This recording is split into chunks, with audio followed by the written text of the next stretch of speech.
हाँ सुनिए, कहाँ के रहने वाले आप? हरियाणा। हाँ हरियाणा। अरे इस उम्र में आइसक्रीम खाना अच्छा नहीं माना जाता। जवान हूँ मैं तो। और सुनाइए आप, आपको देखते रहते हैं। अरे बहुत शुक्रिया। मन की बात लेते रहते हो सबकी। हाँ? मन की बात लेते रहते हो। मन की बात तो एक तरफा होती है, हम जन की बात करते रहे। चलो बोलिए, पूछिए। हरियाणा में कहाँ से आप? करनाल डिस्ट्रिक्ट। हाँ? करनाल डिस्ट्रिक्ट करनाल जी। और क्या, कैसे लगा खट्टर साहब के इलाके। खट्टर साहब?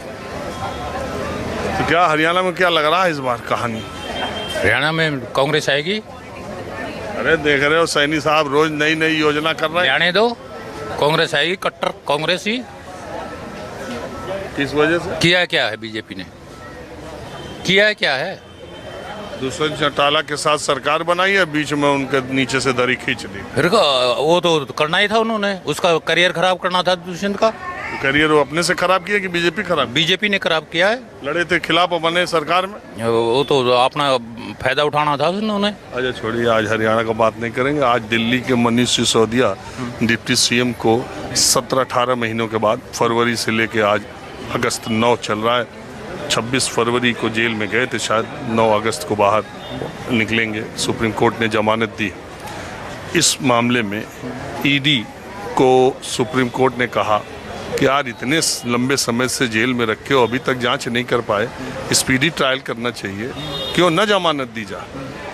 तो इसको आप कैसे देखें? मैं इसको ऐसे देखता हूँ जी, ये कुछ नहीं करते। जो भी उसको जमानत मिलनी चाहिए, हर हालत में मिलनी चाहिए। जब कोई सबूत ही नहीं है ये तो क्या? आप अरे सबूत नहीं है, चार्जशीट दाखिल हो गए, सबूत है नहीं है अभी इसमें केस से बरी थोड़ी हो गए, मगर जमानत क्यों नहीं मिली, ये बात हो सकती है। अब इसमें तो क्या कहें, कानूनी प्रक्रिया है ये तो। आपको क्या लगता है, ईडी सीबीआई कुछ विपक्ष के? देखो, वो अपनी संस्था, वो अपने हिसाब से देखते हैं। प्रेशर में करें वो अलग बात है। जनता कैसे देख रही है? जनता तो यही चाहती है न्याय हो। कांग्रेस के भी कुछ विधायकों पर हरियाणा के ईडी थोड़ा सलामी लेने पहुंच रही है। पहुंचने दो ना, अच्छी बात है ना। कोई भी हो, जो गलत करेगा फंसेगा, जो भी गलत करेगा वो आम फंसेगा। आदमी पार्टी का हरियाणा में कोई सीन है? नहीं, कोई जनाधार नहीं। आमने सामने की टक्कर है? बिल्कुल। हाँ सर बोलिए।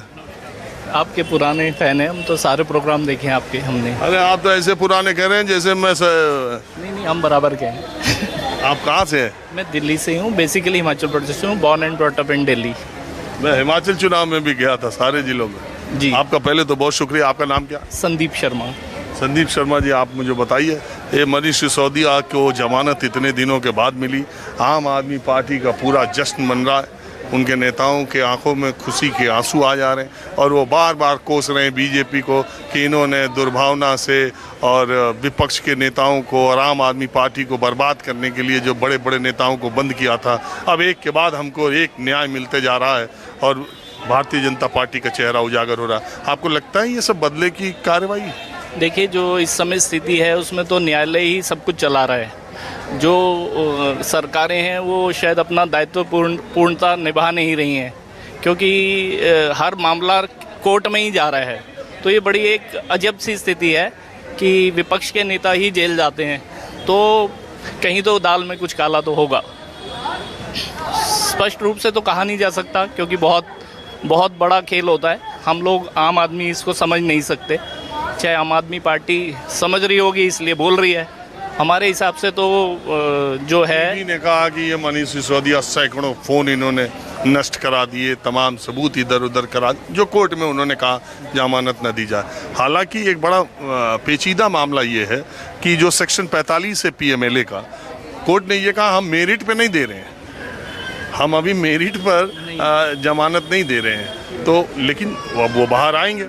तो सवाल ये है कि अब जैसे हेमंत सोरेन देखिए, 5 महीने एक मुख्यमंत्री जो निर्वाचित था उसको ईडी गिरफ्तार करती है और उस मुख्यमंत्री को इस्तीफा देना पड़ता है। 5 महीने के बाद कोर्ट कहती है कि इस पे तो कोई मुकदमा बनता ही नहीं, ये दोषी है ही नहीं, और आप उनको जमानत दे देते हैं। उसके बाद ईडी सुप्रीम कोर्ट आती है, सुप्रीम कोर्ट भी वही बात कहती है कि हाई कोर्ट ने बहुत सही किया, जमानत दिया, आप केस चलाओ, चार्जशीट देखो, ट्रायल करो। तो ये मुख्यमंत्री अगर इस तरह से गिरफ्तार किए जाएंगे और इस तरह, तो उन 5 महीनों का हिसाब कौन देगा? और मनीष सिसोदिया के इन 18 महीनों का हिसाब कौन देगा? और अभी केजरीवाल भी 1 जून को गए हैं, जून, जुलाई, अगस्त, या इस बार भी 70 दिन हो गए, 50, वो 125 दिन, यानी 4 महीने और। तो इसको आप कैसे देखेंगे? और दूसरी बात, बीजेपी कह रही है कि इतना जश्न मना रहे हो, कोई बरी हो गए क्या? जी देखिए, जो ये जेल वाली प्रक्रिया है, ये जमानत थोड़ा जल्दी मिलनी चाहिए, क्योंकि ये निर्वाचित सारे सदस्य हैं। इनको स्पेशल प्रिविलेज मिलना चाहिए, आम आदमी को क्यों नहीं मिलनी चाहिए? मतलब आम आदमी नहीं, न्याय तो सबके लिए समान होना चाहिए, मैं ये नहीं कह रहा, लेकिन इन लोगों का, जैसे ये हमारा देश, हमारी दिल्ली का नुकसान हुआ ना, अगर वो 17 महीने जेल में है और वो दोषी ही नहीं है, अगर वो दोषी नहीं है, कोर्ट बाद में कह दे, तो आतिशी ने भी यही बात कही है कि 17 महीने का हिसाब कौन देगा, सौरभ भारद्वाज ने भी यही बात कही है कि 17 महीने का हिसाब कौन देगा। तो निश्चित तौर पे अगर कहीं ऐसा कोर्ट को महसूस होता है कि ये दुर्भावना से है, तो उन्हें जमानत दे दी जानी चाहिए और केस ट्रायल चलना चाहिए। अगर वो दोषी हैं तो पूरी उनको जेल करनी चाहिए, जो भी सज़ा न्याय के अनुसार है वो दी जानी चाहिए। लेकिन थोड़ा सा तो इसको जल्दी करना चाहिए, फास्ट ट्रैक कोर्ट पे डालना चाहिए, क्योंकि इससे दिल्ली का नुकसान है।